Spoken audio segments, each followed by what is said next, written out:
나는 왜 치석이 잘 생길까? 이거는 많은 환자분들이 저희한테 정말 자주 물어보는 질문 중에 하나거든요. 왜냐면 오실 때마다 치석을 제거하면 제거해드리고, 오실 때마다 선생님 저는 양치질 정말 열심히 하는데 왜 그럴까요? 저도 누차게 너무 많이 듣는 소리예요. 환자분들이 그런 말씀 하실 때마다 연세가 조금 있으신 분들한테는 노화가 진행되면서 침샘에서 이제 칼슘하고 인이 조금 이렇게 되다 보니 치석이 많이 생긴대요. 걱정 마시고 저희가 악어새가 되어드릴 테니 자주만 오시면 청소 잘 해드릴게요 말씀을 드렸는데, 제가 그동안 조금 잘못 말하고 있던 게 있더라. 그래서 저도 공부하면서 반성을 많이 했고, 치석이 도대체 왜 잘 생길까? 이거 좀 재밌는 주제거든요. 같이 잘 따라와 주시면 좋은 유익한 정보가 될 거라고 생각을 합니다. 정말 치석이 너무 자주 껴서 오시는 분들한테는 제가 잔소리 아닌 잔소리를 좀 하게 돼요. 제가 그때 쓰는 말 그대로 가져왔는데, 환자분 지난달에 청소해드렸는데 또 치석이 생기셨어요. 양치질 잘하셨어요? 치간치질 잘하고 계세요? 이제는 제가 이 말을 너무 많이 하니까 직원들이 지겨워해요. 직원들이. 근데 똑같은 말을 해야죠. 이렇게 똑같은 주제니까. 근데 그럴 때마다 제가 똑같은 말을 할 때마다 환자분들 또 똑같이 말씀을 하시죠. 이상해요. 항상 저한테 말씀하시거든요. 저는 양치질도 잘하고 치간치질도 잘하는데 왜 그렇게 잘 낄까요? 정말 왜 그럴까? 이번 주제를 통해서 같이 보도록 할게요. 기분 탓일까? 나이가 들어서 유전일까? 치아가 너무 삐뚤삐뚤해서 거기 돌덩어리가 잘 생기나 교정 치료를 해야 될까? 궁금할 법한 주제인 것 같아요. 치석은 치아 표면에 여러 가지 컴플렉스라 그래가지고 복합체들이 있는데, 거기에 살고 있는 미생물들 간의 상호작용 때문에 치석이 생겨요. 그래서 보면은 미생물들이 치아 표면에 콜로나이제이션, 군주파라고 하죠. 바이오필름이라고 하는 우리 미끌미끌한 이 똥이라고 하는데, 거기에 여러 가지 물질들이 쌓이면서 치석도 생기고 충치도 생긴다. 그게 기전인데 되게 유명한 논문이거든요. 점수가 높아요. 그래서 괜찮은 논문에서 한번 소개를 해드리는데, 치석이 잘 생기는 사람들은 조사를 했어요. 그랬더니 남녀 차이 없고 거주 지역 차이가 없고 혼인 여부도 차이가 없더라. 이거 재밌는 거죠. 왜냐면 우리 일반적으로 생각하기에 남자가 좀 더 들어오니까 조금 덜 생길 것 같고, 아무래도 도시에 거주하시는 분들보다는 시골에서 이제 케어가 안 되는 환경에서 있으신 분들, 병의원이 멀리 있어가지고 그러면 치석이 조금 더 잘생기겠거니 생각이 들 수 있고, 미혼자보다는 기혼자, 그런데 조사를 해보니까 남녀 차이도 별로 없고 거주 지역 차이도 없고 혼인 여부 차이도 없더라. 재밌는 거죠? 재밌습니다. 그리고 또 식단, 그다음에 단 음식 먹는 거, 담배를 피냐 여부냐, 그것도 상관이 없어요. 왜 근데 이제 식단이나 단 음식 선호도 차이가 또 중요하다고 말을 하는 논문도 있기는 한데, 왜 그러냐면 설탕이나 전분 이런 거는 박테리아가 잘 살아갈 수 있는 환경을 만들어주기 때문에 플라그 형성을 실제로 촉진시키기도 해요. 또 산성 음식 같은 경우는 범랑질을 부시시키니까 거기에 또 치태가 잘 끼니까는 치석이 더 잘 생길 수 있는 환경이 되고, 섬유질 같은 경우 우리 먹으면 침이 많이 나온다고 하거든요. 그러니까 침샘에서 막 무기질도 나오고 단백질도 나오고 침도 많이 나오는데, 타액이 많이 나오니 이 무기질 같은 게 이렇게 묽어지니까 치석이 덜 생길 거라고 생각할 수도 있잖아요. 그런데 식단, 단 음식 선호도, 흡연 여부 전혀 상관이 없더라. 띠용한 거죠. 흡연 같은 경우는 제가 이제 다른 영상에서도 말씀드렸지만 이 치주염에 강한 유발 요인이잖아요. 근데 이 논문에서는 흡연 여부 차이가 이제 치석이 잘 생기는 사람하고 관련 없다고 했지만, 다른 논문을 보면 잇몸 위에 생기는 치석 축적과 연관이 높다고 발표된 논문도 있어요. 그러니까 이거는 꼭 이 말이 맞다 이렇게 할 수는 없는 거고, 다만 이 논문에서는 흡연이 크게 영향을 미치지 않더라 그렇게 말을 하고 있어요. 더 재밌는 게 있죠. 비지팅 덴티스트 레귤러리, 치과에 자주 오는 사람들이거든요. 상관이 없어요. 두 개 차이, 슬로우 포머랑 래피드 포머랑 통계학적으로 유기하게 차이가 안 난다는 거예요. 그러면 안 되죠. 치과에 자주 오는 사람이랑 자주 안 가는 사람이랑 치석이 빨리 생기고 차이가 없다니 띠용한 거죠. 환자분들한테 저는 자주 오라고 말씀을 드리는데, 또 더한 거는 양치질 횟수랑도 차이가 없대요. 하루에 한 번 하냐 두 번 하냐 이런 거에 따라서도 황당한 거죠. 양치를 하지 말라는 거냐, 그래도 치석 생기는데 차이가 없다고 하니. 그런데 이마저도 또 논문을 또 여러 가지 보게 되면 구강위생이 불량하다, 그러니까 양치질을 잘 안 하거나 치과에 자주 방문하지 않는 사람들은 구강 내에 특정 세균이 많아지게 되고, 그런 세균들 중에 pH를 올리게 되는 세균들도 많을 테니까 치석이 많이 생긴다는 논문들도 있어요. 이게 100% 맞는 거는 아니지만 적어도 이 논문에서는 정기적으로 치과를 자주 가는 거랑 양치질 횟수랑 차이가 없더라. 근데 저는 이게 또 이해가 가는 게 환자분들이 직접 말씀을 하시니까, 그러니까 실제로 피부에 와닿는 부분은 있는 거죠, 이 내용이. 그래서 논문에서 결론이, 그러면 치석이 잘 생기는 사람하고 뭐가 그렇게 관련이 있냐? 노화만 통계적으로 유의하대요. 노화가. 이 느리게 생기는 사람들은 평균 나이는 40세, 그리고 빠르게 생기는 사람들은 평균 거의 50세 되잖아요. 그러니까 한 10살 정도 차이가 나는데 노화가 되다 보니 치석이 빨리 생기더라. 또 하나 이제 나오는 거는 GI, PI, DI, 이거는 우리 치과대학에서 학생들이 배우는 건데, 구강위생이 얼마나 깨끗한지를 판별하는 지표예요. 뭐 치태가 어디에 몇 점 껴있고 찔렀을 때 피가 얼마 나고 그 체크하는 정도인데, 구강위생 지표와랑은 통계적으로 유의하다예요. 그러니까 내원됐던 환자분들을 막 이렇게 조사를 해서 뭐 병원을 자주 방문했니 그런 거 다 조사해도 아무 의미는 없는데, 구강위생 지표, 그러니까 치과 의사들이 체크하는 구강위생 지표가 안 좋을수록 치석은 잘 생기더라. 뭐 요거는 조금 받아들일만 하죠. 근데 또 하나 의아한 거는, 우리 그 앞니가 삐뚤삐뚤하거나 전체적으로 이제 치열이 안 좋은 사람들은 양치질이 안 되니까 거기에 돌멩이가 잘 낄 거라고 누구나 생각을 할 수 있잖아요, 이렇게. 그런데 치아의 존재 여부에 따라서도 또 이 느리게 생기긴 하는 사람, 빠르게 생기는 사람 조사를 해봤더니 차이가 없더라. 황당한 거예요. 황당. 도대체 그러면 뭐가 그렇게 연관이 있을까? 근데 여기서는 답이 노화, 그 다음에 구강위생 지표 차이라고 하니, 이제 제가 노화에 대해서 또 막 공부 찾아봤죠.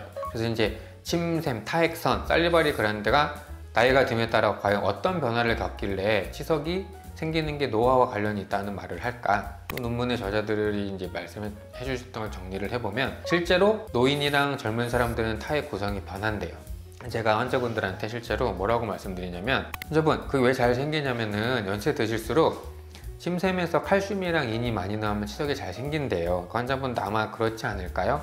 그러니까 요거는 우리가 바꿀 수 없는 거니까 정기적으로 잘 오시면 저희가 쌓여있는 거 잘 정리해 드릴게요 말씀을 드리고, 연세 드실수록 침샘에서 물이 적게 나오고 무기질이 많이 나와서 치석이 잘 생긴대요. 요거는 어느 정도 맞아요.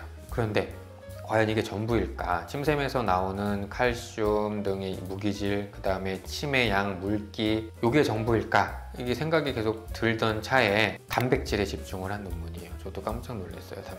단백질이 치석 형성에 굉장히 큰 영향을 미친다. 그래서 이 치석이 빨리 생기는 사람이랑 느리게 생기는 사람이랑 분석을 해봤더니, 이 제타 포텐셜이라고 전이차를 언급하는 용어인데, 이 제타 포텐셜이 통계학적으로 굉장히 유의미하더라.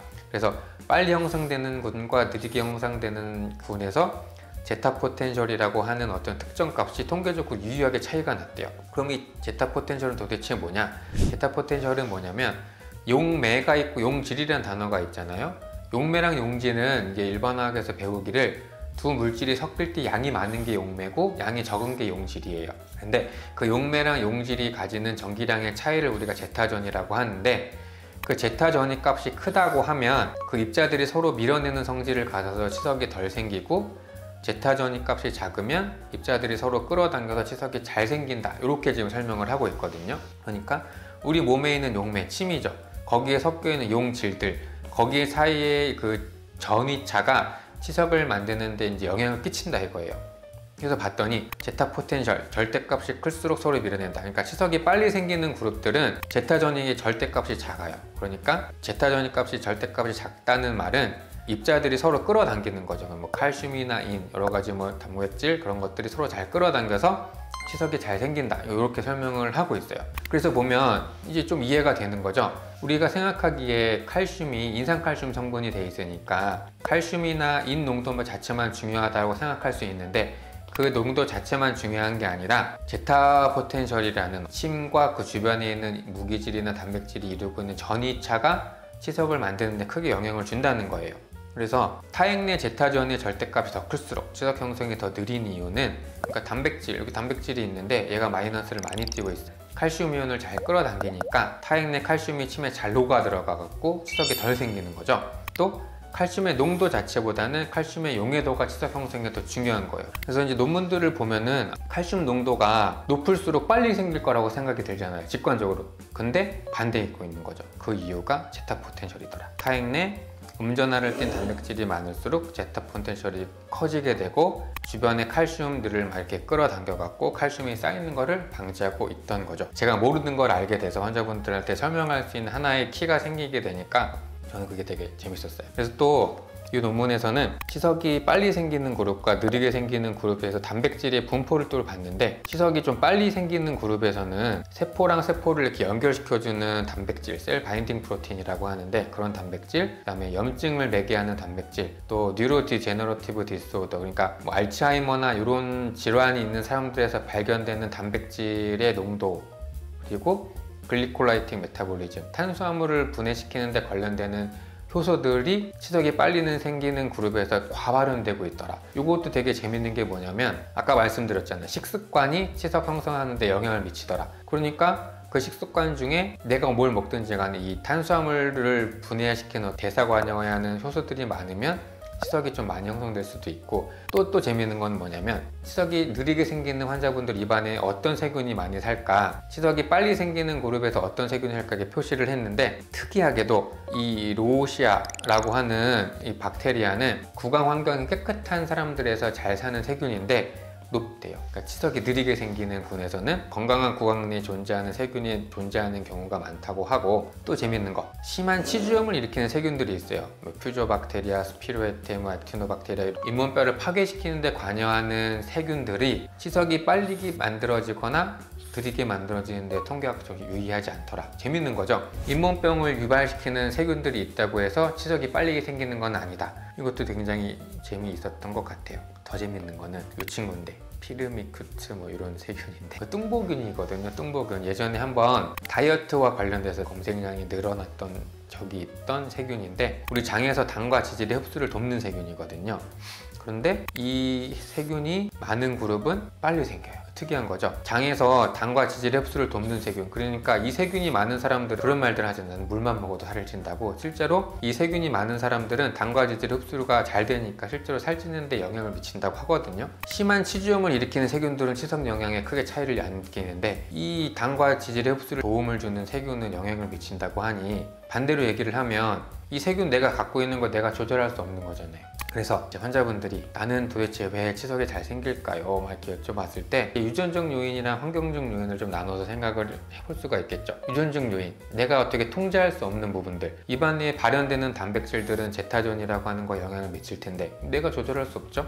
또 입안에 사는 세균, 이게 pH에 영향을 미치고 당과 지질 흡수에 영향을 미치는데 마찬가지 내가 조절할 수 없고, 또 침샘, 구조, 분비되는 무기질의 양과 종류, 노화 등은 내가 바꿀 수 없어요. 그런데 환경적인 요인, 이제 영향을 받을 수 있는 것들 보면 인구 통계학적 영향, 식단, 흡연, 또 치아의 총생, 이런 것들, 이 환경이라는 게 치석이 잘 생기는 환경이란 그 말인 거예요. 제 생각에는 유전적 요인이 좀 더 크지 않을까. 제가 이 편을 들어야 저희 치과에 오셔갖고 억울하다고 하시는 분들의 손을 한 번이라도 잡아줄 수 있을 것 같아요. 근데 그것 때문은 아니더라도 공부를 해보니까 치석이 잘 생기는 것도 조금 유전적인 요인이 없지 않아 있는 것 같아요. 많은 논문을 봐도 이게 왜 뭐 남녀 차이 없고 흡연 이런 거 별로 차이 없고 노화만 있다, 그런 걸 여러 가지 제가 봤기 때문에. 그런데 환경적인 요인은 저는 무시 못한다고 생각을 하거든요. 오셨던 환자분 차트를 가져왔는데 바늘공포증이 있어요. 그러니까 환자분은 본인 스스로가 이제 바늘공포증 때문에 치과를 안 가시게 된 거예요. 그래서 오른쪽 위 어금니가 흔들리고 씹을 때 아파요 라고 이렇게 오셨는데, 여기거든요. 여기 이 치아를 너무 많이 흔들리고 그래서 발치를 했어요. 발치를 했는데 문제가 뭐냐면, 아픈 거는 선생님이 환자분이 발치를 하셨거든요. 그런데 잇몸뼈가 이렇게 다 낮아져 있는 상황에 제가 환자분한테 잇몸 치료를 권해드렸어요. 스케일링이나 잇몸 치료를 권해드렸고, 잇몸 치료할 때는 제가 그 뾰족한 기구를 잇몸 안에 넣어서 염증을 끌어내야 되니까 마취가 좀 필요하다고 말씀을 드렸는데, 환자분이 바늘이 무서워서 잇몸 치료를 더 생각해 본다고 하시고 약속을 취소를 하신 거예요. 제가 안타까운 거죠. 첫 번째 안타까운 거는, 제가 환자분한테 믿음을 못 드렸다는 거에 제가 되게 자책을 많이 했어요. 그렇게 입안 정기검진이 중요하고 관리하는 게 중요하다고 환자분들한테 소리 높여 말씀을 드리는데, 제가 어떤 거를 놓쳤길래 환자분이 그냥 그 무섭다고 하는 걸 극복을 못 하시고 잇몸이 이렇게 안 좋은 상태에서 그냥 약속을 취소를 하셨을까? 바늘공포증이 있는데 제가 마취를 해야 된다고 했던 게 실수였을까? 그렇다고 마취를 안 할 수는 없는데, 제가 이 진료 마치고 이거를 보고 나서 정말 자책을 많이 했던 것 같아요. 네. 두 번째는 환경적인 요인이 이제 들어가는 거죠. 환자분이 어떤 요인 때문에 바늘을 무서워해서 치과 치료가 안 되게 되다 보니까 이런 분들은 치석이 어떻게 했어요? 잘 쌓이는 거죠. 내가 타고난 거에 영향을 받지 않고 그 바늘공포증이라는 것 때문에 치과를 안 가게 되니까 잇몸 염증뿐만 아니라 잇몸 안에 있는 치은, 연화, 치석 이런 것들 다 제거가 안 되니까 무시할 수가 없을 것 같아요. 제가 이제 잇몸 질환 정기 검진에서 항상 제 예의에 등장해 주시는 제가 정말 존경하는 환자분인데, 초진 때 이렇게 오셨지만 제 말씀 정말 잘 들어주시고 정기 검진 잘 오셔서 총생 이렇게 삐뚤삐뚤한 치아가 있으면서 이렇게 된다니까요. 관리가 잘하면. 여러 가지 논문 학자들이 쓴 거를 보니 치석이 잘 생기는 거는 유전이 맞는 것 같은데 무시할 수 없는 것 같다. 그래서 이 영상을 보시는 많은 분들이 치석이 잘 생길까 라고 해서 이제 자책하지 마시고, 어쩔 수 없는 부분이 분명히 있는 것 같아요. 그거를 악어새 치과 의사들한테 맡기셔서 입안에 깨끗하게, 그 다음에 잇몸 질환이 생기지 않게 관리를 잘 하셨으면 하는 마음에 영상을 준비했습니다. 감사합니다.